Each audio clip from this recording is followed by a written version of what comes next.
صحیح بخاری کی حدیث نمبر 459۔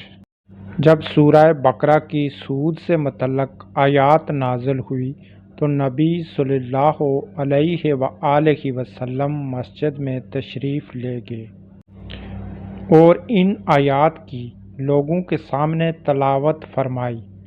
پھر فرمایا کہ شراب کی تجارت حرام ہے۔ صحیح بخاری کی حدیث نمبر 477۔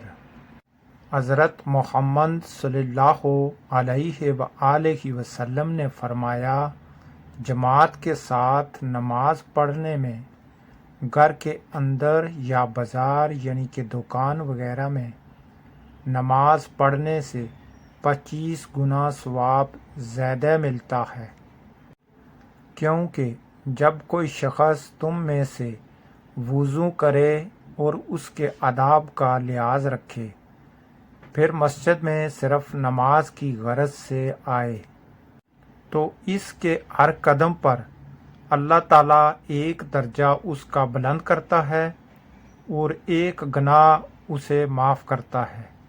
اس طرح وہ مسجد کے اندر آئے گا۔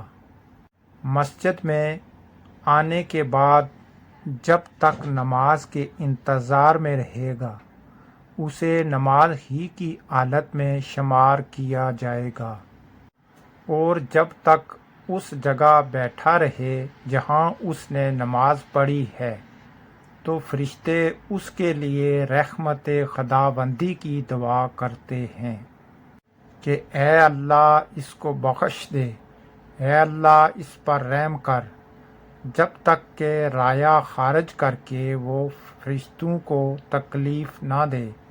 رایہ یعنی کہ ہوا کا نکلنا پاخانے والی جگہ سے۔